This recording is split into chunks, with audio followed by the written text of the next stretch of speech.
Alors, Monsieur Xavier Marco a donné pouvoir à Madame Valérie Andrès. Monsieur Claude Avril. Présent. Moi, je suis présent. Monsieur Paget a donné pouvoir à Monsieur Jean-Pierre Fenouille. Monsieur Christophe Régnier-Duval. Présent. Il est présent. Monsieur Thierry Vermeil. Présent. Il est présent. Madame Béatrice Réor qui a donné pouvoir à Monsieur Christophe Régnier-Duval. Monsieur Jean-Pierre Fenouille. Présent. Madame Alexandra Cambon. Madame Corinne Martin. Xavier Moureau, je t'avais pas vu, salut. Christelle Jablonski, Céline Kramer, Claudine Maffre, je l'ai pas vue encore. Elle arrive ou... Ah, mais est-ce que tu l'as donnée au service? C'est bon. Alors, Claudine Maffre a donné pouvoir à Thierry Vermeil. Madame Fanny Lozin jeudi, pardon. Non, rien à voir. Absente. Monsieur Jean-Pierre Blairon. Madame Fabienne Alouis. Monsieur Bernard Vaton qui vient de nous rejoindre. Bonjour Monsieur Vaton. Madame Carole Normani. Monsieur Louis Biscara. Madame Georges-André Fleury. Bonjour Madame. Monsieur Martial Kesta qui a donné le pouvoir à Georges-André Fleury. Madame Sandrine Clise, présente. Monsieur Denis Brunet qui a donné le pouvoir à Madame Sandrine Clise. Madame Aline Landrin qui a donné le pouvoir à Catherine Gaspa. Monsieur Claude Bourgeois. Madame Céline Benex qui a donné pouvoir à Monsieur Patrice Dupont, Monsieur Pierre Marquesto, il est là. Madame Joëlle Eckmayer qui a donné pouvoir à Madame Marie-Thérèse Galmard, Madame Valérie Andrès, Madame Marie-France Laureau, est absente. Monsieur Patrice Dupont, je l'ai vu Patrice. Monsieur Jonathan Argenson qui a donné pouvoir à Denis Sabon. Monsieur Jean-Pierre Pazero, salut Jean-Pierre. Madame Marcel Arsac, oui, Madame... Madame Catherine Gaspa, Monsieur Denis Sabon, que j'ai vu, Madame Marie-Thérèse Galmard, et le quorum est atteint. Donc je vous propose de désigner Monsieur Thierry Vermeil comme secrétaire de séance. Est-ce que vous en êtes d'accord? Oui, je vous remercie. Alors, il est porté à votre connaissance une note d'information relative à la mise à disposition des agents de la ville d'Orange auprès de la communauté de communes du pays réuni d'Orange. Vous avez été destinataire de la liste des dernières décisions prises par le président et le bureau sur délégation du Conseil. Est-ce qu'il y a des remarques, chers collègues? Pas de remarques. Très bien. Approbation du PV du 28 novembre 2022. Vous avez été destinataire du procès-verbal sommaire de la séance du 28 novembre 2022. Est-ce qu'il y a des remarques, chers collègues? Non? On passe au vote?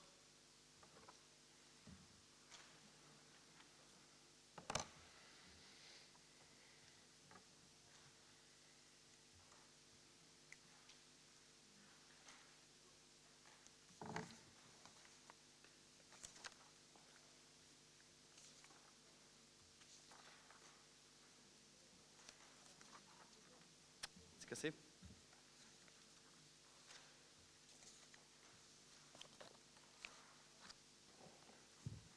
Ça n'a pas marché, Claude, toi? Ouais.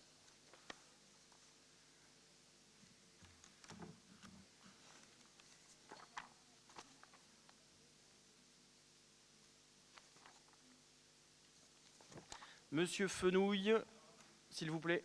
Oui, non mais je comprends.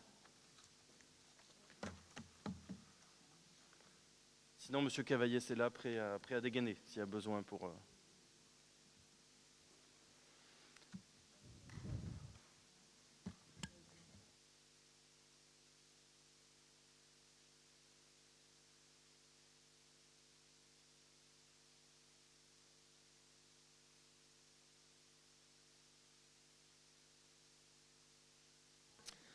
Alors, 38 votants, 36 votes, 28 exprimés, 28 pour, 8 abstentions. Le dossier est adopté, je vous en remercie. Dossier numéro 1, agence... on repasse la délibération qui était passée parce qu'en fait, ils voulaient qu'on la passe groupée. Donc, on vous propose pour siéger à l'ORAV en titulaire Monsieur Nicolas Paget et Madame Catherine Gaspa et en suppléant Monsieur Fenouille et Monsieur Denis Sabon. Est-ce qu'il y a des interventions, chers collègues? Oui, Madame Malouis, je vous écoute. C'est bon? Oui. C'est un dossier qui était passé en mois de septembre et pas au mois de novembre, en fait. Vous faites allusion à une délibération. Le mois dernier même, je crois, Madame Alouis. Mais en fait, Laura voulait quelque chose de beaucoup plus clair. C'est-à-dire qu'on recite... Ça avait été voté au Conseil communautaire du mois de septembre. Oui. En septembre et le mois dernier. Et en fait, ils veulent qu'on resitue bien comme il faut, à juste titre, hein, je suppose, les 2 titulaires et les 2 suppléants. En fait, moi, je voulais prendre la parole, mais sur un autre dossier. Parce qu'en fait, j'ai une nouvelle collègue qui est à ma gauche, donc Madame Marie-France Laureau. Vous n'avez donné aucune information au conseil communautaire pour la renvoyer dans les rangs de l'opposition. Donc en fait, je pense que ça serait bien, par méthode de courtoisie, de dire qu'elle ne fait plus partie de votre majorité. Et en même temps, j'en profite pour vous poser une question. Est-ce que vous êtes toujours collaborateur, salarié de Marie-France Laureau? Ça n'a pas vraiment à voir, mais je peux vous répondre. Ça fait effectivement 4 mois que je demande un rendez-vous à Madame le député. Je ne sais pas s'il va avoir lieu, mais effectivement, pour réattribuer mes missions, je ne doute pas que mes missions vont être rapidement réattribuées. Je ne vous cache pas.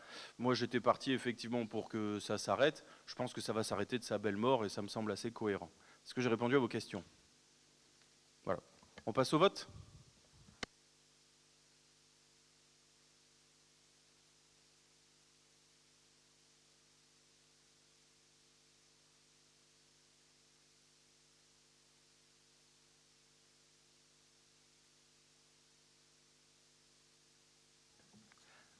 On est bon? C'est pas clôturé? Ça apparaît, mais ça n'est pas... Non, non, ah oui, bah oui, et on vous attendait, Madame Alouis. Alors, 38 votes, 36 votes, pardon, 28 exprimés, 28 pour, 8 abstentions. Le dossier est adopté, je vous en remercie. Dossier numéro 2, alors j'excuse Monsieur Paget qui est frappé par le mal de ces 3 années qui nous rongent. Renouvellement du groupement de commandes permanent entre la communauté de communes du Pays Réuni d'Orange et ses communes membres. Vous le savez, on a fait un groupement de commandes, ne serait-ce déjà à notre échelle, afin que les communes qui le souhaitent puissent en bénéficier. La première tranche est arrivée à terme et donc on le relance pour que ça puisse repartir à partir du 1er janvier 2023 pour une durée de 4 ans. Est-ce qu'il y a des questions, chers collègues? Non? Généralement, ça nous fait faire des économies d'échelle quand même, substantielles. On passe au vote?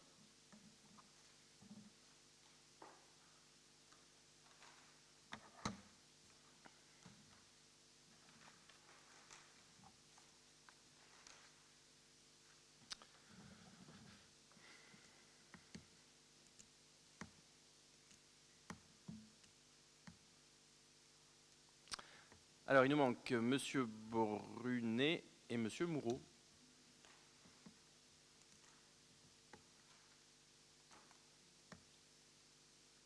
Alors, 36 votes, 36 exprimés, 36 pour, adopté à l'unanimité, je vous en remercie. Dossier numéro 3, budget principal de la CCPRO, décision modificative numéro 4. Alors, dans cette DM, le chapitre 012 qui correspond aux frais de personnel est mouvementé afin de couvrir les besoins qui suivent. Au relèvement du minimum du traitement de la fonction publique au 1er janvier 2022, au relèvement minimum du traitement dans la fonction publique au 1er mai 2022, à la majoration de la rémunération des personnels civils et militaires de l'État et des personnels des collectivités territoriales et des établissements publics d'hospitalisation au 1er juillet 2022, l'instauration d'une indemnité dite de garantie individuelle et du pouvoir d'achat, est également mouvementé sur le chapitre 65 afin de verser la subvention à Initiative Terre de Vaucluse pour les contrats de ville, sites et labs et espaces de travail partagés à l'EG. Les ajustements de chapitre à chapitre sont réglementés. Il convient alors de le présenter en conseil municipal, une décision modificative qui vous est présentée. Est-ce qu'il y a des questions, chers collègues? On passe au vote.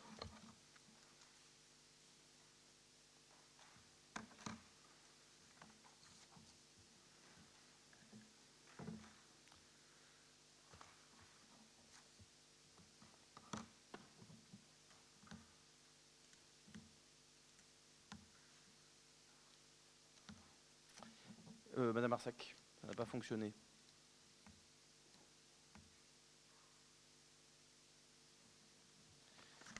Alors, 36 votes, 29 exprimés, 29 pour, 7 abstentions. Le dossier est adopté, je vous en remercie. Dossier numéro 4, budget principal CCPRO, ouverture par anticipation des crédits d'investissement 2023. C'est la classique, hein, on le fait chaque année, tant au conseil municipal qu'au conseil communautaire. On vous demande de pouvoir nous ouvrir 25% du budget d'investissement. Donc à l'année, le total est de 13 751 452 € et 86 centimes. On sait à quel point M. Vix est soucieux sur l'affectation des centimes.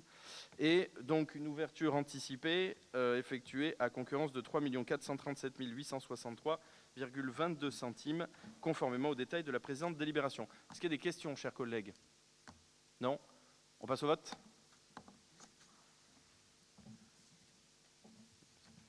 J'ai pas dit de bêtises.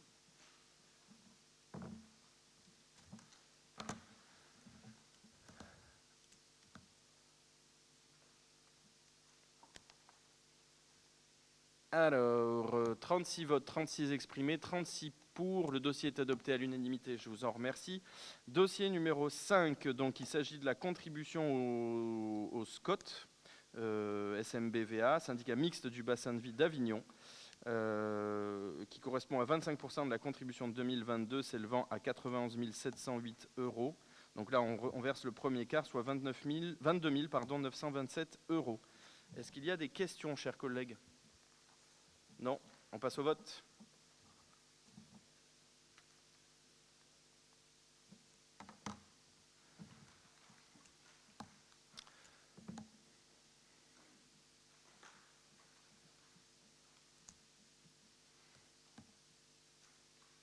Madame Fleury, ça n'a pas fonctionné, s'il vous plaît. C'est parfait. Alors, 36 votes, 36 exprimés, 36 pour, unanimité, je vous en remercie. Dossier numéro 6, alors pareil, c'est sur le budget annexe de l'assainissement, ouverture par anticipation des crédits d'investissement pour 25% du budget voté l'année précédente, soit un total de 2 188 000 € pour un budget annuel de 8 752 000 pour l'année passée. Est-ce qu'il y a des questions, chers collègues? Non, on passe au vote.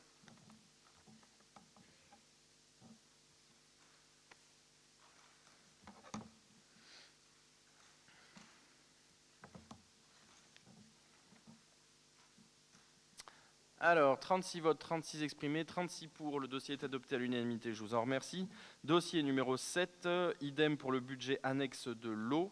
Donc, je le rappelle, c'est un budget total pour l'année 2022 de 1 406 129 € et 40 centimes. Et donc là, on vous demande d'autoriser 351 532,35 € de crédit. Est-ce qu'il y a des questions? Non. On passe au vote.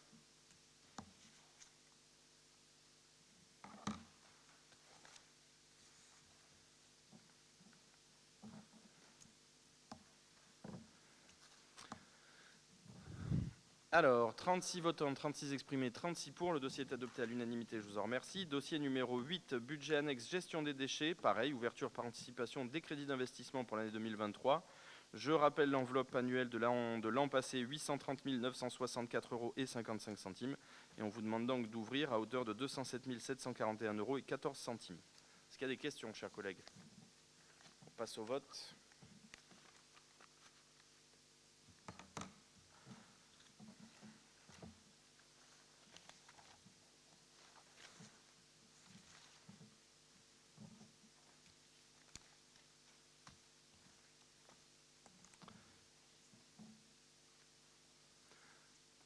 Il manque Monsieur Vaton. Ah pardon. Ah non, j'ai cru que vous étiez en train de tapoter. Alors, 36 votes, 36 exprimés, 36 pour. Le dossier est adopté à l'unanimité, je vous en remercie. Budget annexe gestion des déchets, décision modificative numéro 3. Donc il s'agit d'ajustement de chapitre à chapitre. Et il faut présenter cette DM numéro 3 d'un montant de 73 300 € en dépenses et en recettes de fonctionnement de 119 964,55 €. En fonctionnement, les recettes supplémentaires constatées en recettes de fonctionnement TEOM, soutien papier et différences TVA avec Suez permettent de provisionner différents comptes du chapitre charges à caractère général qui sont en souffrance à cause de la crise économique. Le chapitre d'ordre 042 est en diminution de 31 818 € suite à moins de réalisation d'amortissement. En investissement, même motif pour le chapitre d'ordre 040 en corrélation avec le chapitre 042 du fonctionnement. Un encaissement plus important du FCTVA permet de réajuster certains comptes du chapitre 21, soit des dépenses d'équipement. Est-ce qu'il y a des questions, chers collègues? Non. On passe au vote.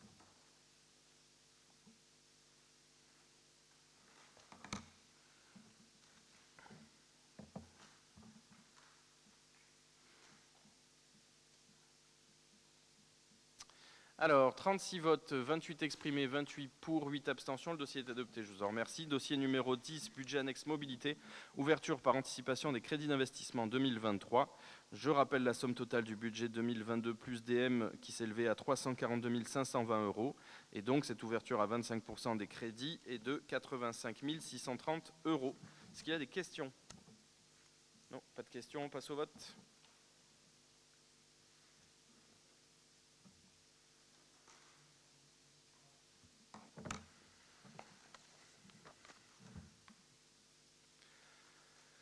Alors, 36 votants, 35 exprimés, 35 pour et une abstention. J'ai pas vu l'abstention, vous pouvez baisser, s'il vous plaît?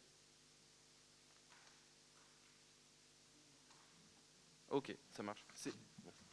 Ok. Dossier numéro 11, budget annexe mobilité, exercice 2022. Alors, dans cette DM, il est notamment nécessaire d'augmenter le chapitre 011 afin de couvrir les dépenses à engager en cette fin d'année pour la mise en place des navettes de Noël et pour assurer le paiement de Transdev suite à l'augmentation du coût du transport et de la prestation. Donc, on vous demande donc en dépenses de fonctionnement d'abonder le chapitre 012 charges de personnel en dépenses, les recettes de fonctionnement chapitre 73 versement mobilité supérieur aux prévisions budgétaires, 74 réajustement de l'imputation d'une subvention et inscription d'une subvention supplémentaire.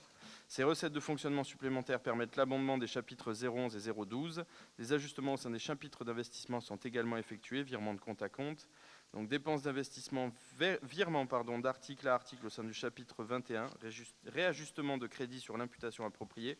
Recettes d'investissement, virement d'article à article au sein du chapitre 040, réajustement de crédit sur l'imputation appropriée, dans le cadre des écritures effectuées pour les amortissements 2022. Ces ajustements au sein de la section d'investissement sont neutres budgétairement. Les ajustements de chapitre à chapitre sont réglementés. Il convient donc de présenter au Conseil communautaire une décision modificative qui sera présentée au vote. Est-ce qu'il y a des questions, chers collègues? Non? On passe au vote.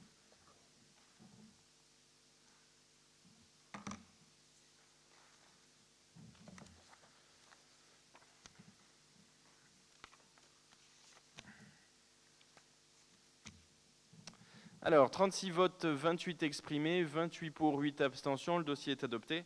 Et avant de vous retrouver tout à l'heure, je passe la parole à Monsieur Claude Avril.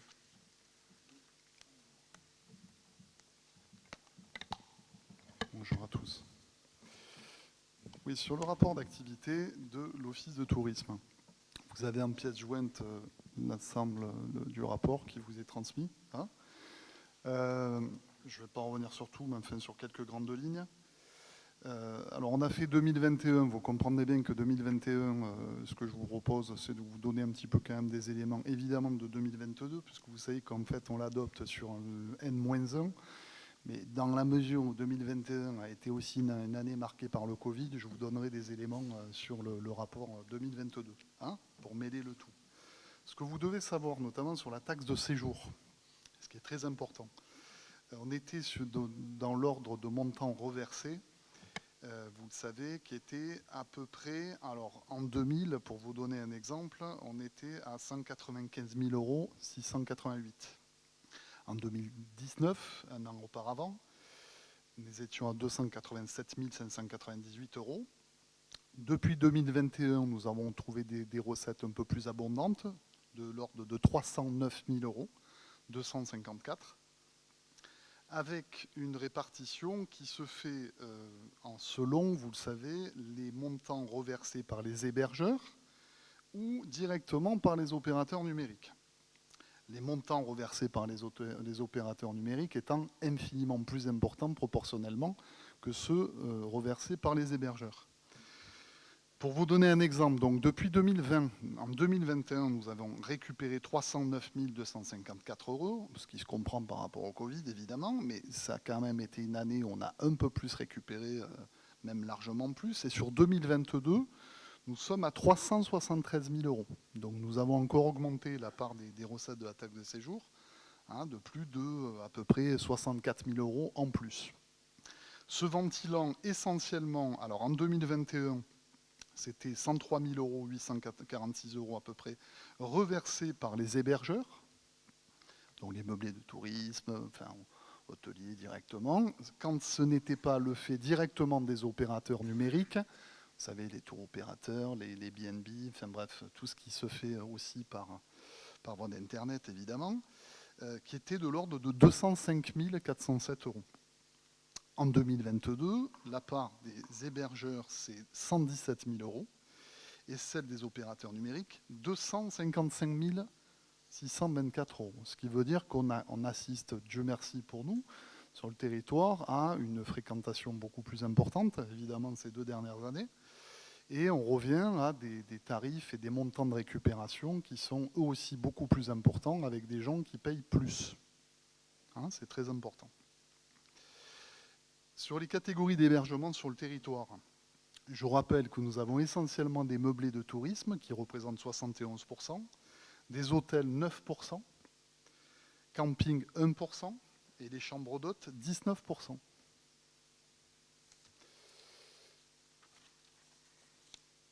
Alors ensuite, au niveau, je vais commencer par... On a mis en place depuis quelque temps maintenant quelque chose qui marche bien, hein, qui est la newsletter hebdomadaire et mensuelle, qui fait en sorte que l'agenda du week-end est envoyé toutes les semaines, en fin de semaine, le jeudi ou le vendredi, à tous les professionnels du territoire. Et les particuliers qui s'étaient inscrits, évidemment, préalablement à la newsletter, ce qui représente à peu près de 1150 contacts. Les organisateurs d'événements profitent donc d'une promotion gratuite de leur festivité chaque semaine lorsque cette dernière se déroule le week-end. L'agenda mensuel, lui, est envoyé durant les derniers jours du mois à la même base, ainsi qu'à la presse et aux élus. Chaque agenda est disponible en version imprimée dans les antennes d'Orange, Courthézon et Châteauneuf-du-Pape. On a lancé des jeux concours sur Facebook. Enfin bref, il se passe beaucoup de choses, parfois que les gens méconnaissent, ou en tout cas pour ceux qui y vont plus régulièrement. Mais c'est important de le signaler, avec évidemment toujours les visites guidées d'été, même si nous en avions beaucoup moins en 2021, mais ça a largement rebondi cette année, notamment Orange, l'Arc de Triomphe, le Théâtre Antique, de façon, enfin avec profusion. Les salons qui continuent de se faire. Ce qui est important à vous dire aussi, que bon, alors ça c'est en cours et c'est le fruit d'un travail chaque année, il y a au niveau du cyclotourisme une signalétique et un balisage qui s'est bien mis en place avec justement les services voiries de la CCPO.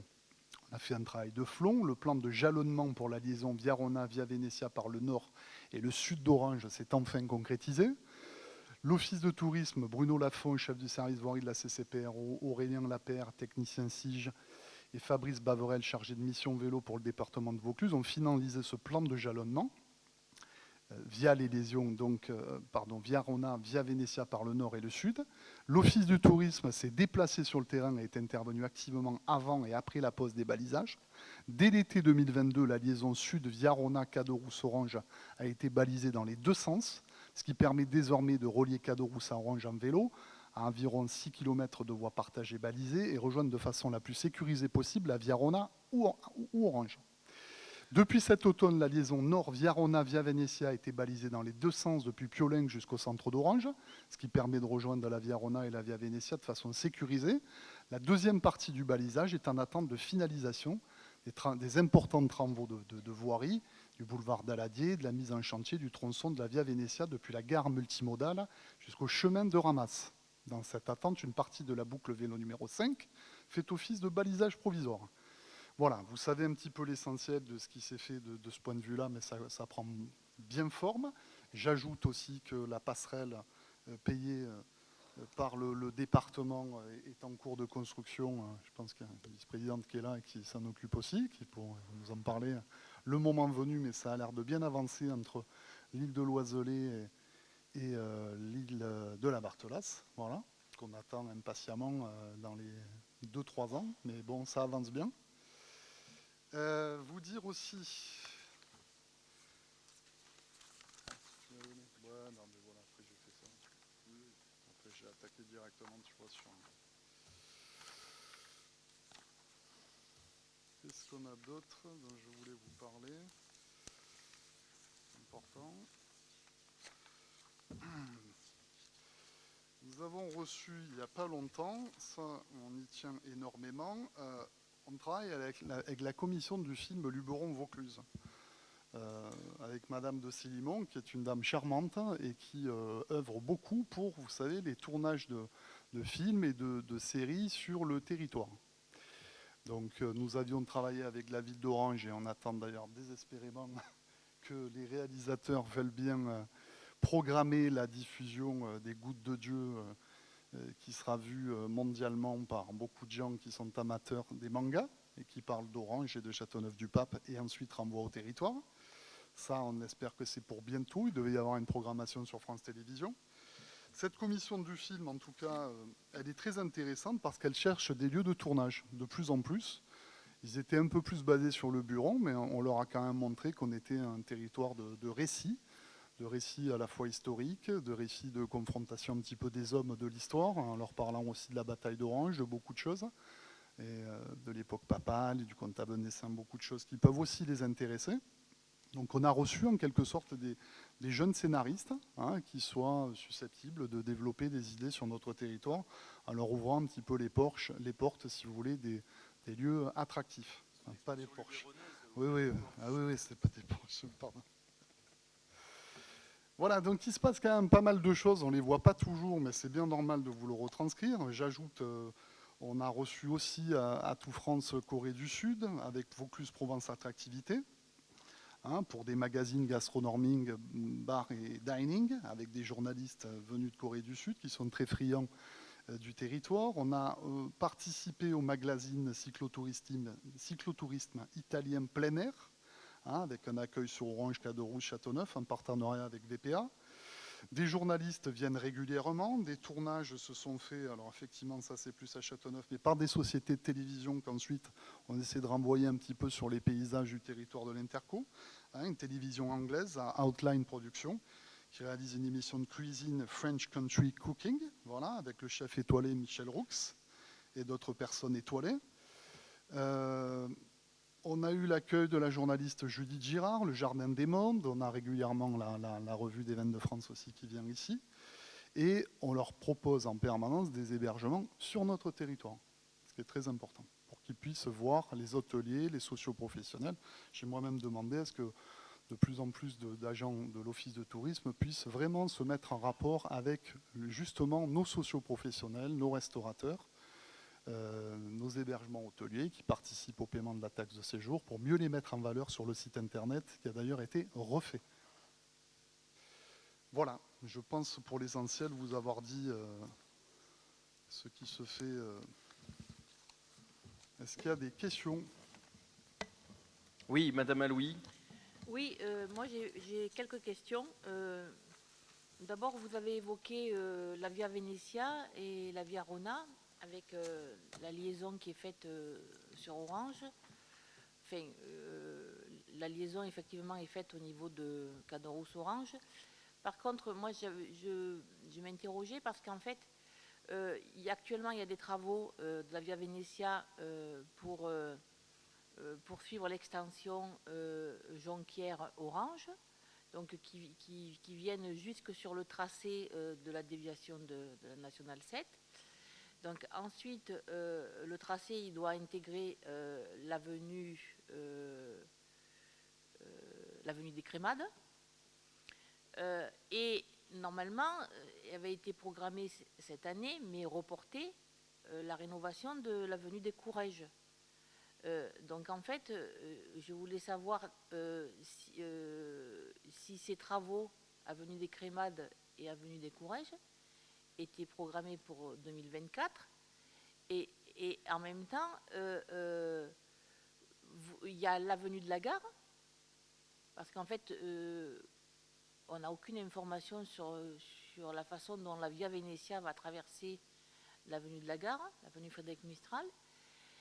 Et en même temps, très honnêtement, vous êtes en train d'aménager la piste cyclable sur le boulevard d'Aladier.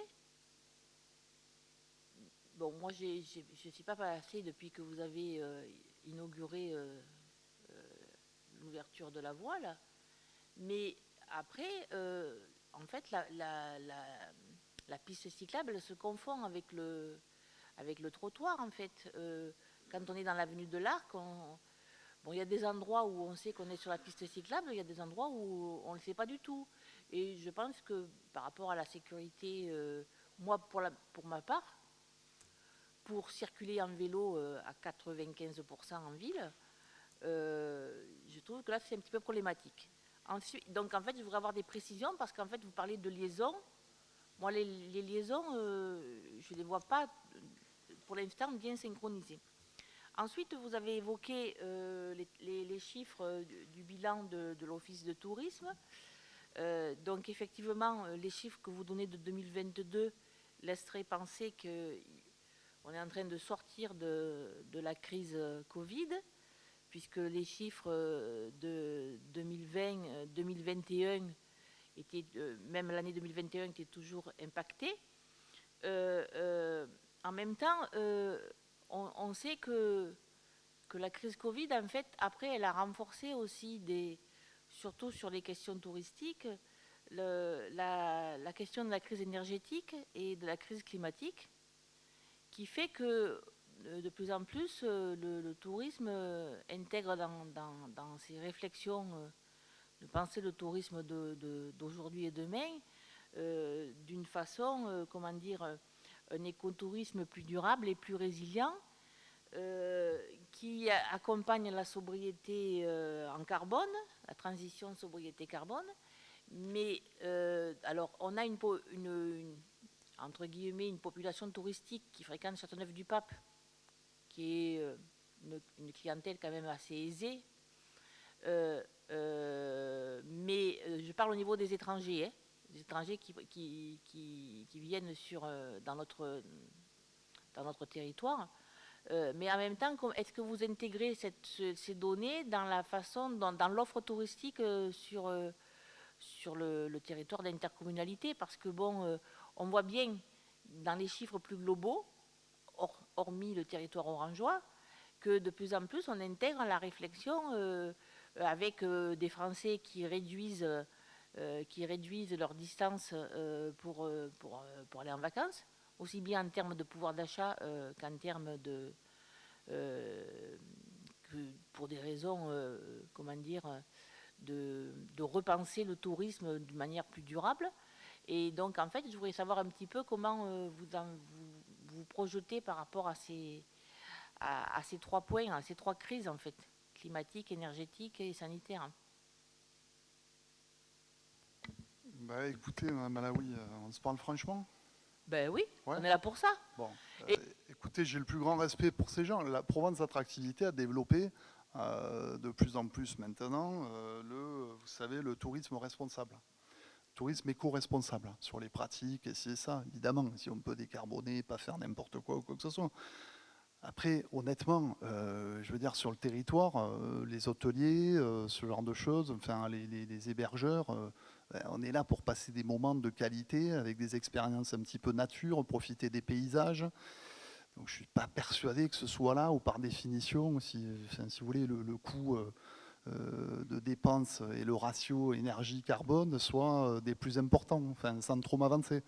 Vous voyez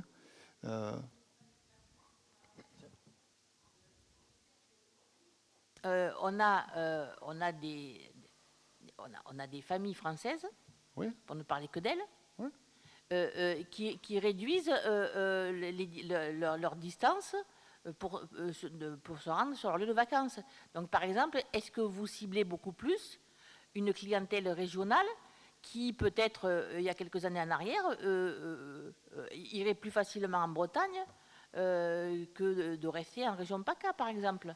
C'est aussi dans ces termes-là c'est dans l'offre touristique, en fait. Bien sûr que les hébergeurs, ça ne changera pas grand-chose. Pas de discrimination.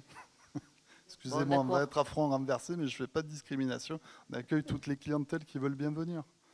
Et vous savez très bien qu'on a souvent une clientèle étrangère, beaucoup très importante, même s'il y a une clientèle nationale qui prend plaisir à venir sur des territoires comme le nôtre pour avoir des expériences nature, vignes, hôtellerie, et pas vivre dans la ville. Voilà. En tout cas, ce qui est certain, ça je peux vous le dire, c'est qu'on accueille avec grand plaisir et d'un très bon œil le fait que de plus en plus de gens préfèrent maintenant venir sur le territoire et l'ancrage de la communauté du pays d'Orange plutôt qu'Avignon. Voilà, parce que devant les difficultés qu'ils ont pour le coup moyennement des services de transport ou des choses avec des gens où il est difficile de s'y rendre, à part si on a simplement des vélos. Donc moi, je suis à fond pour les vélos, mais enfin, on ne doit pas empêcher justement la possibilité pour ces gens d'y venir en voiture. Voilà, sinon, on va les chercher en bus. Mais bon, écoutez, cette clientèle-là, c'est aussi la nôtre, elle y vient, et elle fait des efforts, et elle se paye ses vacances en étant ravie de pouvoir se déplacer de façon mobile, même si une fois sur place, c'est la semaine où elle est ravie de pouvoir rester sur le territoire et de plutôt utiliser les vélos, c'est comme ça. Et la voiture est toujours présente, mais de façon moindre, en tout cas moins qu'à Avignon lorsqu'ils y arrivent ou lorsqu'ils arrivent de telle façon que les touristes ne peuvent même plus y pénétrer et que les restaurateurs partent parce que leurs fournisseurs ont de plus en plus de mal à pouvoir se ravitailler à Avignon. Donc moi, ça ne me dérange absolument pas parce qu'on se rend compte que notre territoire, sincèrement, devient de plus attractif, que Orange, Caderousse, Courthézon, même Jonquière, hein, je veux dire, où il y a de très jolies choses, Châteauneuf, on recherche ces expériences-là et on les recherchera de plus en plus. Évidemment, c'est plutôt des gens qui viennent en voiture, du moins au départ. Ça, c'est sûr. Bon, ou alors, ils arrivent en gare TGV, on va les chercher d'une façon ou d'une autre. Je ne sais pas... Moi, je vous réponds à Madame Louis. Je n'aime pas la culpabilisation générale. Je l'ai déjà dit dans ces échanges-là. On aime bien faire culpabiliser les Européens en général et les Français en particulier sur la réduction carbone ou la pollution, etc. Encore une fois, je le répète, le plus gros pollueur en volume global, c'est la Chine, et par habitant, c'est le Qatar. Et l'expérience qui s'est passée récemment prouve qu'on n'a pas dû réduire la facture carbone sur les semaines qui se sont passées. Donc on culpabilise l'Européen et le Français qui représentent 0,3%, enfin, qui est passé de 0,4% en gaz à émissions à effet de serre à 0,3% sur la partie mondiale. Donc ceux qui polluent le moins, moi j'ai un peu toujours du mal à ce que les hommes politiques français... alors vous, mais pas que, culpabilise les Français en disant décarboner. Et décarboner, on pourrait tous décarboner et rouler à cheval, que le monde continuerait de se polluer plus. Ce qui n'empêche pas d'être vertueux, on est d'accord. Mais il faut rendre un peu à chacun ce qui lui est dû. Ça, c'est le premier point. Deuxième point, on n'a pas le tourisme qu'on a. Je crois, n'est pas pollueur par essence.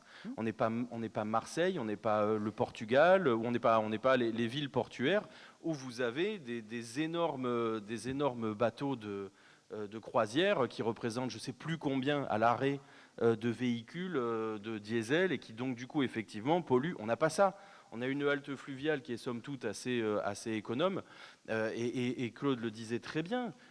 Avignon, les villes qui ont voulu lutter contre la pollution, qui ont voulu faire l'ange, ont fait la bête, qui ont expliqué nous on va décarboner, on va plus polluer, on va faire la chasse à la voiture, et puis finalement on se retrouve avec une situation économique désastreuse et une pollution parfois même à l'intérieur de la ville encore pire que les villes qui n'ont pas fait la chasse à la voiture comme c'est le cas chez nous.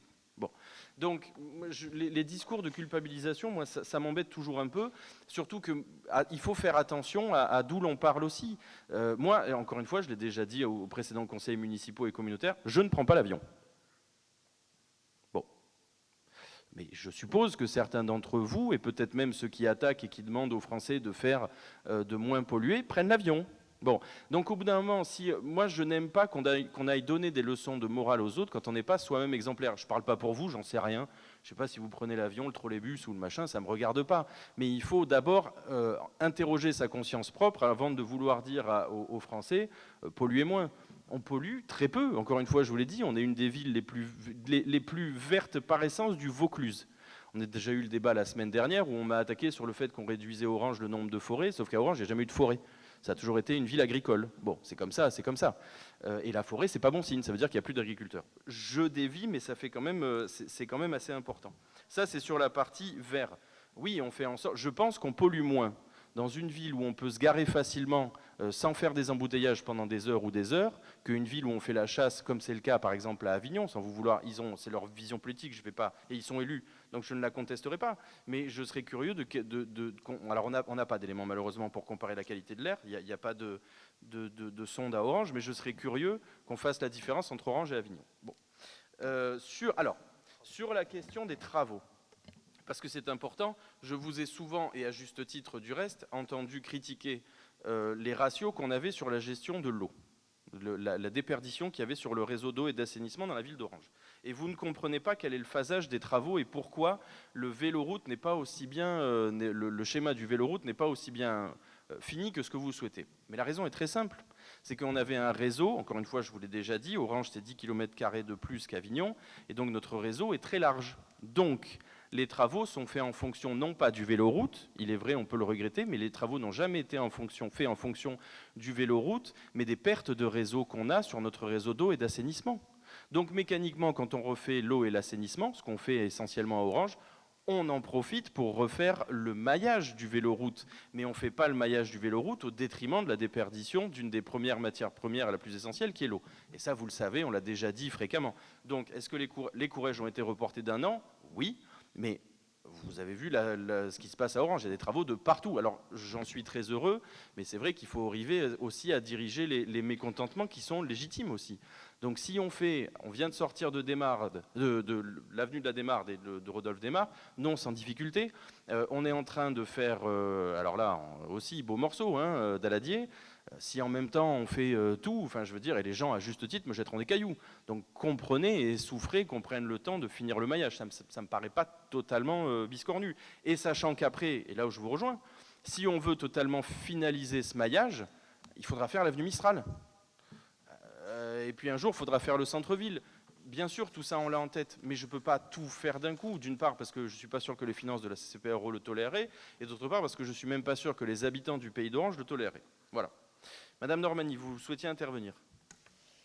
J'avais une petite question concernant la réfection de la passerelle de l'Aigle. Je voulais savoir où ça en était. Et puis, je voulais également suggérer la mise en place d'un indice qui me semble intéressant à suivre. C'est le nombre de nuitées par famille, parce que il me semble qu'il y a quelques années de ça en arrière, on pêchait un peu sur le fait de faire rester les gens dans le Pays d'Orange. Et je voulais proposer justement la mise en place de cet indice pour pouvoir le suivre d'année en année, voir en même temps, en parallèle, ce qu'on pourrait mettre en place pour créer une dynamique territoriale, peut-être avec l'Office de tourisme de Vaison-la-Romaine ou le Nord Vaucluse de façon plus générale, pour essayer vraiment d'avoir des nuitées plus importantes sur le Pays d'Orange. C'est une d'autant plus bonne idée qu'effectivement, on a été sollicité il y a quelques semaines. Alors c'est très confraternel de leur part, je les en remercie, par effectivement l'Office du tourisme intercommunal de Vaison-la-Romaine qui a demandé si on pouvait leur envoyer des dépliants, parce qu'il y avait beaucoup de gens qui voulaient savoir ce qui se passait au Pays d'Orange pour la période de Noël. Donc c'est vrai que là, mea culpa, on devrait effectivement un peu plus envoyer nos dépliants je vous rejoins totalement, c'est une excellente idée, je vous remercie. Et on en a été un peu victime, on aurait dû l'envoyer avant. Parce qu'effectivement, on est connu. Hein? On va le noter. Ouais. Parce qu'on est connu pour faire plutôt des événements qui sont assez intéressants et qui sont attractifs. On l'a vu encore ce samedi, on avait beaucoup de monde. J'étais très, très heureux. Mais effectivement, ça mériterait qu'on envoie un peu plus à nos collègues des autres territoires. Donc effectivement, on va le faire. On est entièrement d'accord, hein, mais c'est un peu. C'est un problème un peu départemental, si j'osais, parce que c'est un peu la bataille qu'on a livrée alors avec tout le monde, hein, avec les VP maires sur le sujet, vis-à-vis de Vaucluse Provence Attractivité, qui voulaient nous mettre en zone véloroute comme Vallée du Nord, je vous en ai déjà parlé. Je trouvais ça une insulte tant pour Vaucluse Provence Attractivité que pour nous, qu'on soit estampillé véloroute Vallée du Nord, parce que la Vallée du Nord, ça va de la Suisse jusqu'à Marseille. Donc c'est un peu dommage. Mais ça fait partie des réflexions qu'on a. Sur la passerelle de l'Aigle, on a pris beaucoup de retard parce qu'on a eu des injonctions, je crois que c'était à la fois des ABF et bâtimentaires, c'est ça? Structurelles. Il a fallu faire des modifications structurelles assez massives. Je crois que c'est 16 mètres de pieux tous les mètres, pour votre parfaite information, ce qui, à mon avis, est bon pour faire un bunker antinucléaire, si jamais un jour il y a besoin. Alors, le patelage ne bougera pas, hein, ça j'en suis à peu près convaincu. Mais du coup, il a fallu relancer le marché. On a pris une rallonge, je vous le dis en toute transparence, hein, on a pris une rallonge estimative de 500 000 €. Donc, c'est-à-dire une passerelle qui devait coûter 600 000 coûtera 1,1 million de mémoire. Donc Orange, je vous soumettrai dans un prochain conseil municipal un fonds de concours, parce que très sincèrement, certes c'est la compétence de la CCPRO, mais si Orange lui demande de décaisser 500 000 € supplémentaires alors certes pour quelque chose qui est de sa compétence, mais je ne suis pas sûr qu'on arrive à boucler le budget de la CCPRO. Donc on va demander aux Orangeois de faire un effort, et Dieu sait s'ils en font pourtant beaucoup déjà. Voilà, vous avez donc normalement juillet 2020, 23, on a fini. Oui, Christelle, tu voulais prendre la parole? Oui, je t'en prie. Juste si je peux intervenir, bonjour à tous. Merci Monsieur le Président, Monsieur le Vice-président. Juste une petite remarque, si c'est possible, au niveau de la fréquentation sur les réseaux sociaux. Courthézon a connu une hausse assez importante et je pense qu'il serait important de remettre à jour, puisque je tiens par ma remarque à féliciter le gros travail de communication de la commune. Et je pense que c'est important, on est à plus de 3000 abonnés sur Facebook et plus de 800 sur Instagram. Voilà, juste si ça peut être remis à jour, ce serait... Bien sûr. Alors, merci beaucoup. Est-ce que là, c'était peut-être pas à jour sur le 2021, c'est peut-être celui de 2022 ou Tu as 2021, Christelle. En fait, si tu veux, c'est que normalement... Ah bon. C'était sur 2021? Ah ouais, bah désolé. On Ok. va le noter, hein. Oui, bien sûr. Ok. Oui, Madame Aloui, vous souhaitiez réintervenir. Oui, en fait, je voudrais préciser ma question parce qu'en fait, vous m'avez répondu à côté de la plaque. Ça m'étonnerait. Ben, bien entendu Avec que toute si. l'affection que je vous porte, camarades, commissaires, enfin, Oui. à proximité de Noël, une fête que nous aimons tant tous les deux. Je préférerais parler toute seule. Bon. Euh, Oui, de premièrement, temps en temps, on échange. Quand j'ai posé la question au niveau touristique, j'avais parfaitement conscience qu'on pouvait développer du tourisme durable sur le territoire de notre intercommunalité. Et je ne posais pas la question en ces termes, je voulais simplement dire qu'il y a quand même un certain nombre d'études qui démontrent qu'il pourrait y avoir des modifications dans les habitudes touristiques, et y compris, j'ai évoqué la crise climatique, mais j'ai évoqué également la crise énergétique avec la hausse des carburants, que ça pouvait modifier les comportements des personnes qui partent en vacances, qu'elles soient françaises ou étrangères, et que donc en fait, moi mon souci c'était de conserver l'attractivité de notre territoire, et donc de savoir si on avait intégré dans nos politiques de communication la façon dont le ciblage que l'on pouvait faire au niveau touristique pour garder un bon niveau de fréquentation. Donc en fait, après vous avez même parlé de la Chine, de l'Arabie Saoudite ou du Qatar, mais très honnêtement, d'abord premièrement, si la Chine le produit plus de gaz à effet de serre, c'est parce que c'est tout ce qu'on a délocalisé en Chine, et que donc en fait, c'est au niveau de gaz à effet de serre par procuration, parce que c'est les pays occidentaux qui consomment ces produits, et l'extraction des champs gaziers et pétrolifères en Arabie Saoudite ou au Qatar, c'est pour faire rouler les voitures des Occidentaux. Donc en fait, c'est des débats complètement stériles et très hypocrites, parce qu'en fait, la question climatique, c'est une question planétaire dans laquelle on est tous interdépendants, en fait, dans la façon de l'aborder. Je m'inquiète toujours quand un communiste me parle de redressement des mentalités. Ça me rappelle les heures les plus sombres de notre histoire. Ça m'a toujours inquiété. D'autre part, écoutez, je compte sur vous pour aller voir les Qataris et les Émiratis et les Chinois pour leur dire de ne plus polluer pour les Européens. Oui, je t'en prie, Claude, avec plaisir. Madame Alaoui, juste, moi, je vous dis ce que je pense réellement. Moi, je ne veux pas qu'on vive chez les Amish sur notre territoire, d'accord? Donc moi, j'en ai ras-le-bol, je vous le dis sincèrement, hein, ok? Moi, les bouffeurs de quinoa, comme je dis souvent, les mangeurs de graines et ci et ça, on n'est pas fait comme ça. Moi, c'est pas ma culture, c'est pas ça. Ce qui ne veut pas dire que les hébergeurs, que les gens ne fassent n'importe quoi. Et voilà, chacun chez soi, quand on accueille, j'imagine, des gens et qui viennent en famille ou les hôteliers, ils modifient leurs bonnes pratiques. Évidemment que le but... Pardon? Mais pour non, une mangeuse de quinoa, ce qui est déjà pas terrible. Ne me permettez pas, j'ai pas dit ça, madame. J'ai pas dit ça. J'ai pas dit ça.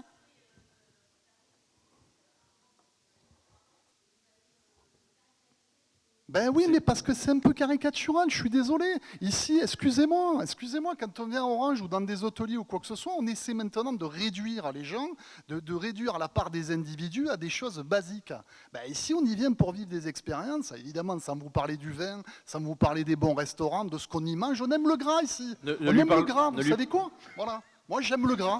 Voilà. Et si les gens ne sont pas contents, s'ils veulent simplement venir ici pour faire du tourisme développement durable ou quoi que ce soit, on a déjà les voies cyclables, on a tout, on a des expériences naturelles. Pour ça, on est d'accord. C'est les agriculteurs qui ont bâti l'écologie et la qualité, le territoire, et les terroirs et façonné les paysages. Ça, qu'on l'oublie jamais. C'est pas les écologistes intégristes ou d'extrême gauche, d'accord? Parce que ça, moi, j'en ai ras-le-bol. Voilà. On n'a plus qu'à parler du mondial du saucisson et là, tout le monde sera content. Bon. Mais sérieux, quoi. Est-ce qu'il y a d'autres interventions, chers collègues? On vit ça pour ça. Bon, écoutez, on ne se rabibochera pas autour d'un bon plat de quinoa bien fade. Est-ce qu'il y a des... C'est bon? On est bon, chers collègues? Allez, zou.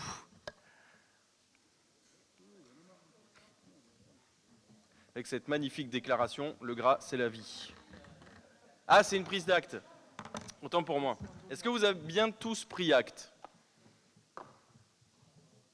C'est bon? Hein? Alors bon. Alors, le débat quinoa versus saucisson étant clos, je donne la parole à monsieur Thierry Vermeil. Bien, merci Président. Bonjour à tous et à toutes. Bien, donc, dans ce dossier, il s'agira de l'opération programmée d'amélioration de l'habitat et de renouvellement urbain, l'OPA-RU, avec volet copropriété. Il s'agit de la convention 2019-2024. Et il s'agit, au travers de cette délibération, d'approuver le projet d'avenant numéro 2 à cette convention. Considérant d'une part l'évolution de la réglementation de l'ANA, d'autre part la nécessité de rendre le dispositif plus attractif et d'en augmenter son impact, suite au fait que certains objectifs méritent d'être ajustés afin d'être plus en adéquation avec la réalité du terrain. Considérant que les enveloppes budgétaires des différents partenaires financiers prévus à la convention initiale ne doivent pas être dépassées, il est demandé au Conseil communautaire d'approuver le projet d'avenant numéro 2 à la convention d'opération programmée d'amélioration de l'habitat et de l'environnement urbain, avec volet copropriété sur la période 2019-2024 de la CCPRO, si annexé, et portant modification des objectifs et du périmètre d'intervention sur la ville d'Orange, et d'autoriser le président à signer l'avenant à la convention et tout document, toute pièce administrative ou comptable se rapportant à la présente délibération. Alors cette convention, vous l'avez dans sa totalité en pièce jointe, elle fait 51 pages. Pour vous aider dans la démarche, les modifications sont en vert dans la pièce jointe qui vous a été transmise. Et en bleu, bien sûr, ce sont les modifications du premier avenant. Voilà. Je peux vous apporter donc d'autres précisions concernant les principaux points de cet avenant numéro 2. En l'occurrence, il s'agit de conserver les enveloppes d'origine. Il s'agit de, donc, on a revu les thématiques pour les propriétaires occupants et bailleurs. Pour les propriétaires occupants, il s'agira de reventiler les objectifs au profit des dossiers autonomie et précarité énergétique. Pourquoi? Parce que ce sont deux thématiques qui ont été très appréciées par les occupants. Donc du coup, grosse consommation d'enveloppes. Donc on a revu la répartition. Bien sûr, ceci, ce n'est pas nous qui en avons décidé, c'était travaillé avec Solia, qui travaille avec nous sur ce dossier-là, qui suit l'opération de l'OPA-RU. Ensuite, pour les propriétaires bailleurs, eh bien, nous avons reventilé par rapport au dossier déposé, augmentation des objectifs sur la thématique précarité énergétique et baisse sur les autres objectifs. Et dernier point important, sur le périmètre d'Orange, mais vous savez que sur le dernier avenant, il y avait 2 périmètres pour Orange. Il n'y en a plus qu'un. On a supprimé le petit périmètre, donc périmètre du centre-ville, pour ne garder que le deuxième périmètre, le plus grand périmètre. Voilà. La répartition se fait comme suit maintenant. Donc pour les propriétaires occupants, la convention initiale prévoyait 110 dossiers. On est passé à 119. Et il reste donc à réaliser 52 dossiers sur les deux années qui nous restent. Pour les propriétaires bailleurs, nous avions 75 dossiers possibles dans la première convention. Nous avons descendu à 52. Pourquoi? Parce que les bailleurs ne sont pas très fanas pour ce genre d'opération. On a très peu de dossiers déposés concernant les bailleurs. Pourtant, on a fait de la com à plusieurs reprises, dans la revue intercommunale, dans la presse locale. On a fait une conférence de presse au courant de l'année 2022, mais les bailleurs n'accrochent pas. Donc on a réduit le quota de dossiers des bailleurs pour augmenter les propriétaires occupants. Voilà en gros les points principaux de cette modification de convention. Voilà, Président. Est-ce qu'il y a des questions, chers collègues? Bon, très bien comme... Oui, Madame Normani, allez-y, je vous en prie. Donc nous sommes favorables à cette convention et avec les objectifs de réhabiliter 171 logements sur 5 années minimum. Nous attirons l'attention sur la partie logement vacant. Alors effectivement, vous venez de dire que les bailleurs s'emparaient peu de ces situations, mais je pense qu'il faut vraiment avoir une politique proactive par rapport à ça parce que c'est un vrai problème sur Orange, on l'a signalé maintes et maintes fois. Ce qui fait qu'aujourd'hui, il y a des projets de lotissement qui grignotent toujours un peu plus sur nos espaces agricoles et boisés. Et nous avons demandé à plusieurs reprises depuis 2 ans des états des lieux sur l'ensemble du parc de bâtiments vides. Et donc, nous avons demandé à ce qu'on puisse avoir un suivi vraiment et une action vraiment déterminée vis-à-vis de ces logements vacants. En plus, cette convention offre effectivement un potentiel de subvention important de 8 millions d'euros sur 5 ans. Donc, il est vraiment urgent de profiter de ces enveloppes pour inciter les bailleurs à remettre en circulation leurs logements et ainsi refaire vivre nos centres-villes, parce que c'est ça qui, in fine, est à la clé de traitement de ces problèmes de logements vacants. D'ailleurs, le rapport le souligne, hein, ils disent qu'on a jusqu'à 20% de logements vacants en centre-ville dans nos communes, donc c'est vraiment un sujet important. Et d'autre part, nous souhaiterions être conviés aux réunions de la cellule LHI, comme le propose la Convention, page 32. Voilà. Ok, je prends note de votre demande. Concernant les bailleurs, c'est vrai qu'on ne peut pas les obliger. On fait la communication, on essaye de les inciter en les informant. Ils ne répondent pas présents. C'est dommage. Il y a de l'argent, vous l'avez signalé. Pour l'instant, on est loin d'avoir utilisé l'enveloppe prévue pour les bailleurs. C'est regrettable. C'est vrai que le logement vacant, il y en a beaucoup sur notre territoire. Je ne parle pas d'Orange, je parle de l'Interco, là, bien sûr. Hein. Si on réhabilitait l'ensemble des logements vacants, on aurait comblé ce que nous impose le PLH. En fait. Je pense qu'il faut être vraiment dans cette perspective de leur proposer de comprendre ce qui bloque, en fait, pourquoi ces logements ne sont pas rénovés et remis en circulation. Oui, il y a qu'à Faucon. C'est assez simple. Je vais vous donner un certain nombre d'exemples. Vous voyez, Okaïdi. Tant pis, hein, je vais balancer le blaze. C'était l'un des meilleurs Okaïdi de France. C'est ceux qui marchaient le mieux. La gérante était venue voir Jacques Bompard en lui disant, voilà, écoutez, ça marche très bien. On est un de ceux qui marchent le mieux en France, sauf que le loyer, c'est 6 000 € par mois. Bon, c'est pas les prix, c'est même pas les prix d'Aix-en-Provence. C'est peut-être les prix des belles rues de Marseille ou des belles rues de Paris. 6 000 balles pour 150 mètres carrés. Mais pourquoi ? Il faut que vous le sachiez quand même, parce qu'on ne l'a jamais dit, mais au bout d'un moment, les Yaka Faucon, c'est un peu pénible. En fait, la réglementation permet au holding de créer du déficit. C'est-à-dire que c'est du déficit foncier qui est affecté, parce que du coup, il s'assoit sur des recettes, et c'était des groupements d'entreprises, celles qui sont in bonis, par ce truchement des holdings, permet de leur faire s'asseoir sur une certaine fiscalité. Ils disent, mais vous comprenez, là, on perd des sous, ça vaudrait 6 000 €, mais on n'arrive pas à le louer. Mais de l'autre côté, il y a un certain nombre de boîtes qui sont dans la holding et qui sont bénéficiaires. Eh bien, on fait des équilibres. Ça, c'est le système fiscal et financier français. Qu'est-ce que vous voulez que je fasse contre ça ? Bon, mais non, baissez la main, c'est pas la peine, ça fait des plombes et des plombes que vous réexpliquez les mêmes bêtises. J'essaye de vous expliquer, vous comprenez pas, ça vous regarde. Qu'est-ce qu'on vient de faire ? On vous explique que les propriétaires bailleurs, donc ceux qui n'habitent pas ici, ne veulent pas de l'argent public. C'est très clair. Donc vous pourrez aller faire la danse du ventre, si vous voulez, auprès de tous les propriétaires. On pourra faire toutes les danses du ventre qu'on voudra faire aux propriétaires. S'ils sont payés par la CAF, s'ils sont machin, ils s'en foutent. Donc qu'est-ce qu'on fait ? On vous l'a déjà expliqué 25 fois. On préempte. Alors, on informe, on préempte, et quand ça ne marche pas, on met le permis de louer, et quand ça ne marche pas, on met un certain nombre de choses. Mais au bout d'un moment, si vous avez des propriétaires bailleurs qui sont bien tranquilles et qui s'assoient sur les éventuelles aides qu'ils peuvent avoir parce que ça ne les intéresse pas, vous ne pourrez pas être crédible en disant c'est de la faute de l'administration. Au bout d'un moment, vous allez finir de perdre le peu de crédibilité que vous avez. Voilà, qu'est-ce que vous voulez que je vous dise, moi ? Non, c'est bon, on va passer au vote. Non, c'est bon, non. Non, mais non, parce que vous suggérez toujours les mêmes choses. Au début, je suis content, je m'étais dit, ça y est, ça va bien se passer, et puis finalement, voilà, vous racontez des bêtises. Donc je suis tout triste. On passe au vote ? Vas-y, oui, Denis, bien sûr. Oui, moi je voudrais juste rajouter, en ce moment, il y a énormément de promoteurs, petits, moyens et gros, qui ont énormément de mal à obtenir des prêts bancaires. Donc ça, rajouté au reste, ça fait que ça ne peut pas aller très vite. Non, mais grâce à Emmanuel Macron, je suis sûr que tout ça va Tout à s'arranger. fait. J'en suis sûr.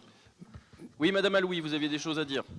C'est l'art et la manière de répondre à côté, en fait. Mais non, on est en plein dedans. mais non, Enfin, mais Madame enfin, Aloui, vous allez défendre Emmanuel Macron ? Mais, Alors là, mais je le savais, Ah, mais je le je savais. m'appelle pas Je suis sûr que vous Emmanuel avez appelé à voter pour lui au deuxième tour des présidentielles. Enfin, Occupez-vous c'est de- plus que occupez-vous- camarade. et- tu me et- fends et le cœur. Occupez-vous de Zemmour et laissez-moi tranquille. Il a fait un meilleur score que votre parti au présidentiel. Écoutez, Bon. vous Allez, avez- c'est bien vous parce que c'est vous, camarade. Oui.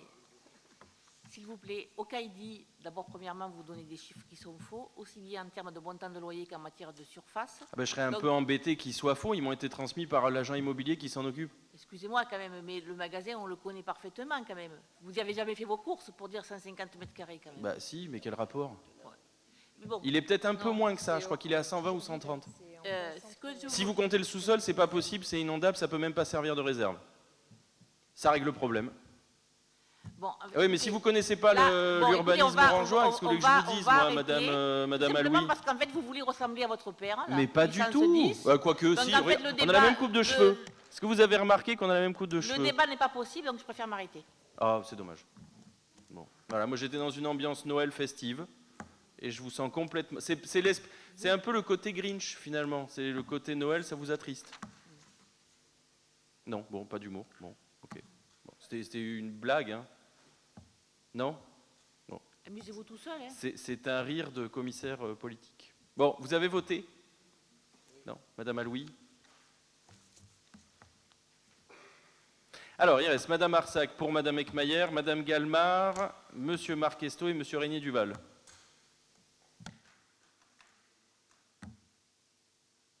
Alors, 36 votes, 36 exprimés, 36 pour en plus, sérieusement, quoi. C'est vraiment histoire d'eux, hein. Alors, dossier suivant. Ah ben c'est moi. Délégation de service public, dossier numéro 14, délégation de service public d'eau potable et assainissement collectif de la commune de Courthézon. Donc c'est un avenant. Alors il s'agit d'intégrer au périmètre délégué 2 équipements de diagnostic permanent, modifier la redevance assainissement du délégataire qui prend en compte les nouvelles charges du service, réviser le bordereau de prix unitaire pour les branchements neufs en eau potable et assainissement, réaliser un bilan financier suite à la déconnexion de l'établissement Perrin du réseau d'assainissement collectif, perte de 15% des recettes, mesurer les impacts financiers de la crise économique sur les charges du service et en particulier suite à la hausse des prix des matières premières et de l'énergie. Considérant que compte tenu de l'intégration de nouveaux équipements de mesure au périmètre affermé et à la modification de la redevance assainissement, le solde financier des variations de charges s'établit à un montant de 6 814 € hors taxe en faveur du délégataire. Le présent avenant génère une augmentation d'environ 0,8% sur Courthézon sur le montant euro hors taxe des redevances perçues par le délégataire au titre des consommations assujetties pour une facture type de 120 mètres cubes par an. Est-ce qu'il y a des questions, chers collègues? Non? On passe au vote.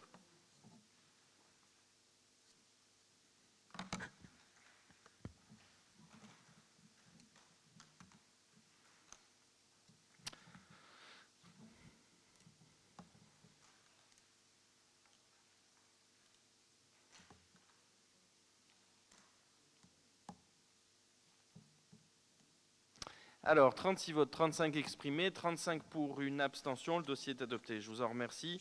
Dossier numéro 15, délégation de service public de l'assainissement de la commune d'Orange. Donc, le présent avenant a pour projet d'intégrer au périmètre affermé l'exploitation des nouveaux équipements de pré-traitement de la station d'épuration d'Orange, intégrer au périmètre affermé l'exploitation des équipements de mesure relatifs au diagnostic permanent du réseau de collecte, modifier la redevance du délégataire, prenant en compte les nouvelles charges de service, réviser le bordereau des prix unitaires, ajuster les engagements de test à la fumée et de renouvellement branchement et accessoires réseau sur la durée résiduelle du contrat, mesurer les impacts financiers de la crise économique, considérant que compte tenu de l'intégration de nouveaux équipements de mesure au périmètre affermé et la modification de la redevance assainissement, le solde financier des variations de charges s'établit à un montant de 22 802 € hors taxe en faveur du délégataire. Le présent avenant génère une augmentation d'environ 0,6% sur Orange et 0,5% sur Caderousse sur le montant hors taxe des redevances perçues par le délégataire au titre des consommations assujetties pour une facture type de 120 mètres cubes par an. Est-ce qu'il y a des questions, chers collègues? Non? On passe au vote.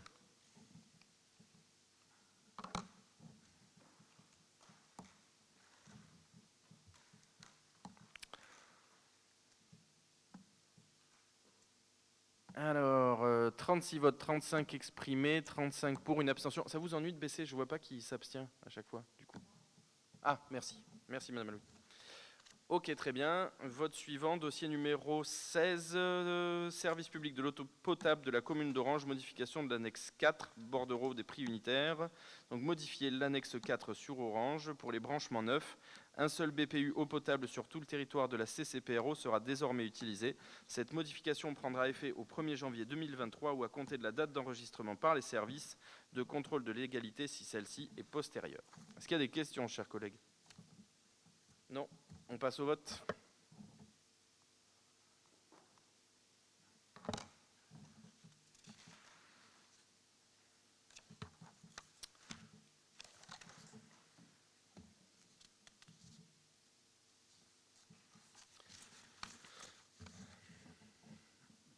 Et Jean-Pierre, ça n'a pas marché, s'il te plaît. Parfait. Alors, 36 votes, 35 exprimés, 35 pour, une abstention. Le dossier est adopté, je vous en remercie. Dossier numéro 17, c'est le renouvellement de la conventionnement avec Récup Agri, qui récupère les plastiques agricoles usagés. Donc c'est une collecte gratuite sur les exploitations agricoles des plastiques à partir d'un volume de 35 mètres cubes, et c'est pour un montant de 4 000 €. Est-ce qu'il y a des questions, chers collègues? Non? On passe au vote.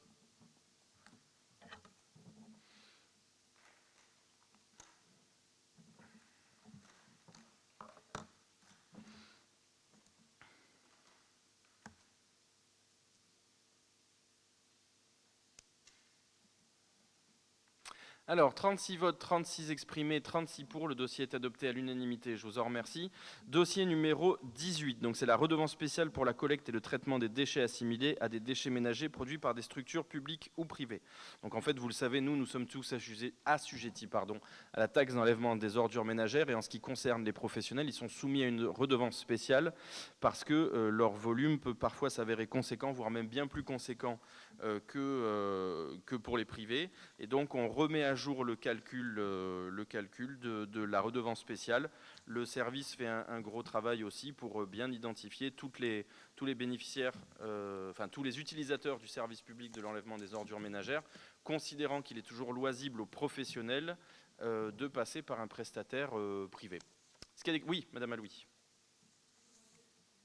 De ce dossier pour que vous nous donniez des informations sur l'avancée du projet de centre de traitement. Oui, on a eu la même question au conseil municipal. En fait, on a eu alors, est-ce que c'est une bonne ou est-ce que c'est une mauvaise nouvelle, ça se discute. On est toujours en cours d'échange. On a redéposé des questions récemment dans le cadre du marché public. La nouvelle, mais qui n'est pas forcément... sous certaines choses, c'est une bonne nouvelle, sous d'autres, c'en est une mauvaise. C'est le fait que les ASF nous ont prévenus cet été, alors jusqu'alors, je ne pouvais rien dire, mais maintenant, c'est sorti un peu de partout, sur le fait qu'ils allaient faire l'échangeur à 7 à 9 au niveau d'Orange, pour récupérer l'Espagne ou l'Italie ou le nord de l'Europe, mais sur la parcelle sur laquelle il devait y avoir la zone de retraitement. Donc ça veut dire déplacement du terrain, donc ça veut dire un certain nombre de contraintes qu'il va falloir revoir. Voilà, vous savez tout comme ça. Oui, Madame Normani. Oui, j'avais quelques petites questions. Est-ce que vous avez une idée des tarifs en vigueur chez les opérateurs privés? C'est à titre informatif. Concernant le tri du verre, je voulais savoir si une entreprise, alors d'après ce que j'ai compris de la convention, si une entreprise ne demande pas une colonne de verre, je voulais savoir ce qui était prévu pour collecter le verre des entreprises qui n'ont pas de colonne de collecte. Concernant le carton, a priori le carton ne bénéficie pas de bac spécifique, donc je voulais savoir comment vous faisiez pour évaluer le volume des cartons sans bac de collecte.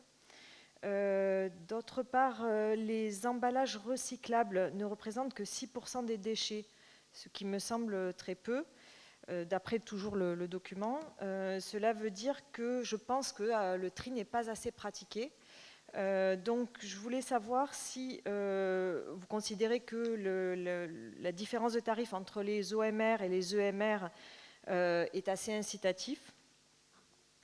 Et je pense qu'on pourrait peut-être aller plus loin, c'est-à-dire pour augmenter significativement la quantité de déchets triés, nous pouvons proposer la mise en place d'une prime si jamais on observe une augmentation de l'année N-1 par rapport à l'année N, à déduire une prime à déduire sur la redevance, sur cette fameuse redevance, pour justement vraiment inciter les entreprises et les organismes à vraiment faire un meilleur tri de leurs déchets. Alors, il y a plusieurs choses. Il y a des choses. On n'est pas du tout compétitif. Enfin, on est trop compétitif par rapport au privé. On n'est pas assez cher. Je le dis très concrètement. On n'est pas assez cher et l'assiette a été mal cotée. Donc là, du coup, le service fait le tour des gens pour qui on collecte, mais qui ne sont pas encore accès, qui ne sont pas encore assis dans la redevance spéciale. Je ne vous cache pas qu'au vu de l'explosion des coûts, le plus les entreprises passent par le privé, le plus c'est soulageant pour nous en termes de budget. Parce que ça a un coût, le prix des énergies est ce qu'il est, et que très franchement, alors la réglementation ne nous permet pas d'être scandaleusement au-dessus des prestataires privés. Donc il faut qu'on soit dans le cadre des prix, mais je vous avoue que c'est un certain nombre c'est une contrainte de collecter les privés parce que déjà ils ont leurs propres accès et sur des choses qui sont recyclables, généralement eux ont accès directement aux filières qui sont intéressantes. Donc du coup c'est pour ça à mon avis, je ne veux pas m'avancer, mais je pense que c'est pour ça que tout ce qui est facilement valorisable n'est pas ce qu'on récupère le plus. Généralement, c'est plus facile pour eux de nous donner des déchets qui sont coûteux, généralement ce qui part à l'incinération, que le reste qui est facilement valorisable. C'est un peu comme la question du verre, etc. C'est le plus facilement valorisable ou ce qui est le plus facilement récupéré. Moi, je vous l'ai déjà dit, je ne vous cache pas que ce qui est un peu pénible dans la réglementation actuelle, c'est qu'on ne produit pas de volume assez suffisant pour être intéressant pour les exutoires, en fait. Comparé aux gros groupes comme Paprec, Veolia, Suez, sans vouloir enfin, quoique si, je les cite du coup, ils arrivent à collecter sur un certain nombre sur des niveaux qui sont tels, qui sont intéressants pour les filières. Je dérive complètement, mais en fait, il faudrait que le législateur nous dise que la collectivité en elle-même, ou les collectivités qui les regroupent comme ils veulent, est un exutoire suffisant. Là, en l'état, tout est fait pour qu'on parte à l'incinérateur, je vous dis. C'est pas très satisfaisant. Sur le carton, le problème du carton, c'est que le cours est très volatile. Il a été pendant de très nombreuses années bénéficiaire, c'est-à-dire ça nous faisait vraiment avoir des recettes. Là, ça fait quelques années que ou c'est légèrement négatif, ou c'est à zéro. Donc du coup, moi, je me demandais même, je sais pas, M. Macaire n'est pas là? Non, il n'est pas là. Je me demandais même à un moment si on n'allait pas être obligé, entre guillemets, si vous me passez l'expression, de faire du courtage.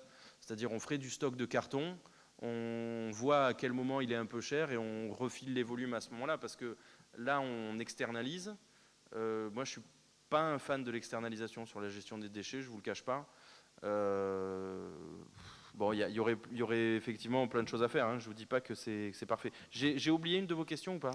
Oui, alors sur le verre, du coup, oui. Quelle est la solution? Ils sont obligés de s'adresser à des privés, c'est ça? Je pense que ceux qui sont gros consommateurs, je pense qu'ils préfèrent effectivement. Ce qui ne va pas être forcément Et du coup, vous pouvez me donner les tarifs qui sont proposés? J'ai pas On les a, les tarifs privés ou pas? Non, mais je sais qu'on est largement en deçà. Alors, Monsieur Macaire n'est pas là, j'en suis désolé. Vous pouvez répondre une prochaine fois. Oui, pas de souci. J'aimerais bien avoir les tarifs de la concurrence. Là, ce que je sais même, c'est qu'en termes de redevance spéciale, on est x2 ou x3 par rapport à ce que ça nous coûte.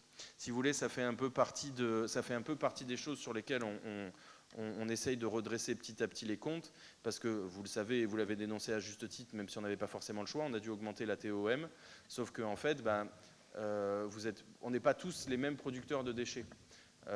En l'état, la redevance spéciale, elle n'avait pas été réindexée depuis 5 ou 6 ans, si ce n'est peut-être plus, et donc on est, par rapport au coût du service, on est en dessous de 100% de ce que ça nous coûte, ou 150%.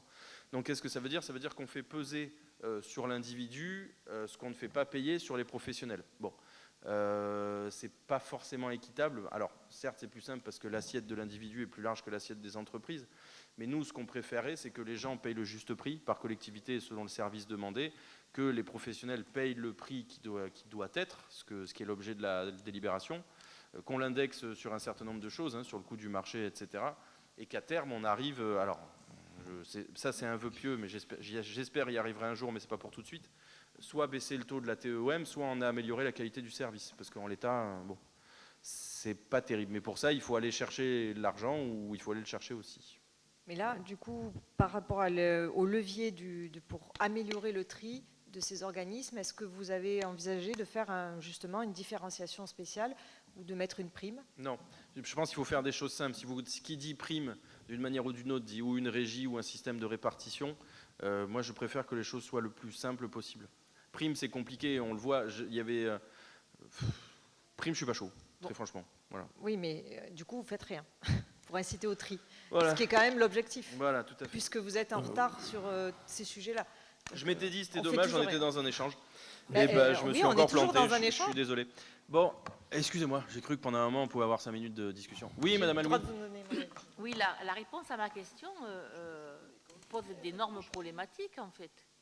Parce que l'échangeur autoroutier, pour permettre que les personnes qui arrivent d'Avignon et qui veulent bifurquer sur la 9,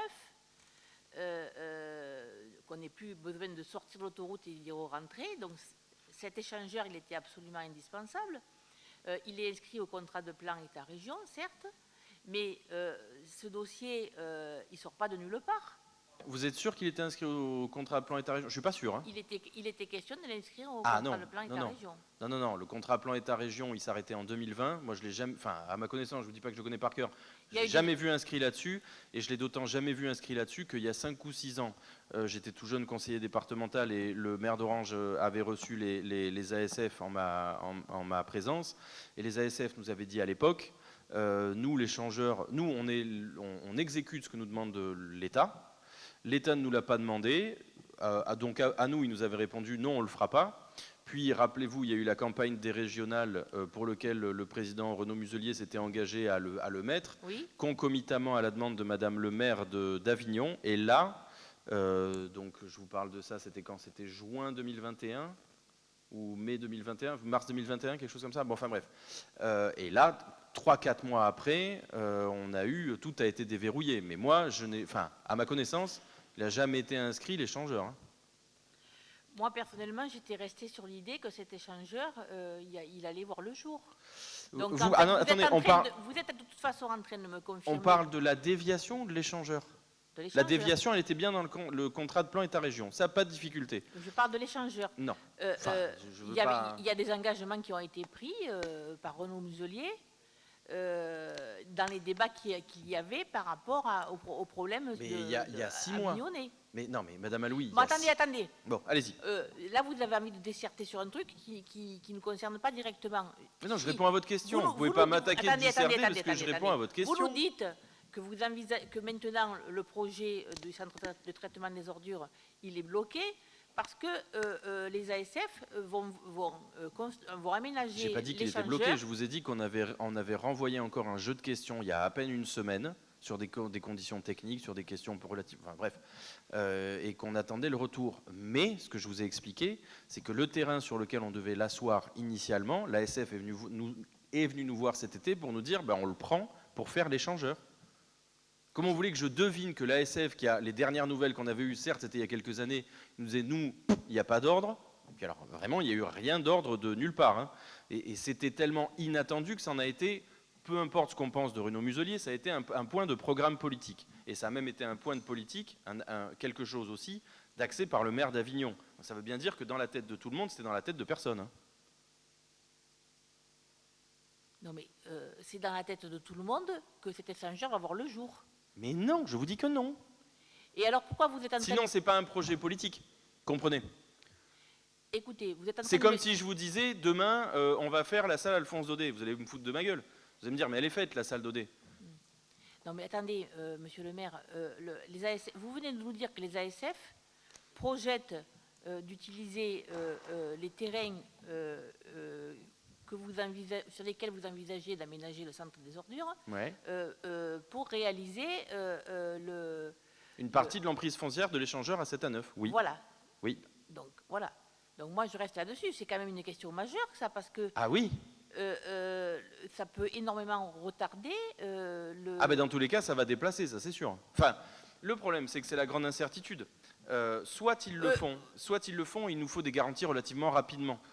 Soit ils ne le font pas parce que, j'en sais rien, l'autorité environnementale, la chambre d'agriculture, la CDPNAF, ou un partenaire, en tout cas un partenaire public associé, dit bah non, mais au tribunal, etc. Parce que maintenant, c'est plus aussi facile que ça de faire sortir un projet. Comment vous voulez que j'y vois quelque chose?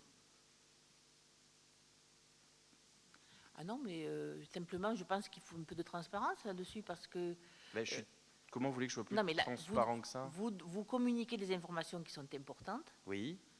Je pense qu'il y a nécessité qu'il y ait une communication plus large aux Orangeois, parce qu'en fait, quand vous avez augmenté la TEOM, Oui. vous êtes engagé à la baisser. Oui. Vous êtes engagé à la baisser et vous avez fait miroiter les incidences de ce projet de centre de traitement qui peut-être ne verra pas le jour, en fait. Ben, on va tout sera faire. Fortement Madame contrarié. Aloui, on va tout faire pour. Mais quand les ASF, alors qu'on n'y attendait plus, nous disent on va faire l'échangeur à 7 à 9 et une grosse partie de l'emprise, parce que ce sera à minima 2 fois 3 voies, ben on va les prendre. Ce que je peux comprendre, c'est des calibrages sur des centaines de mètres.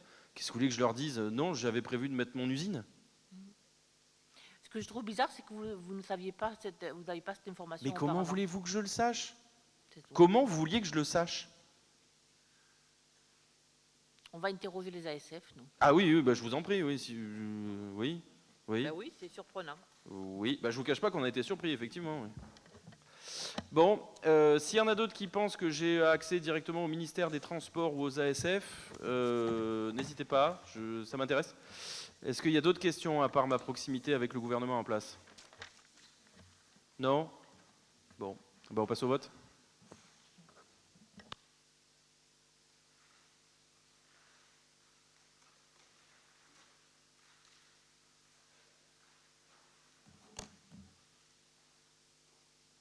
Alors, 36 votes, 30 exprimés, 30 pour, 6 abstentions. Le dossier est adopté, je vous en remercie. Il ne me reste plus qu'à vous souhaiter de bonnes vacances et un joyeux Noël à tous, en avance, et une bonne année. Merci.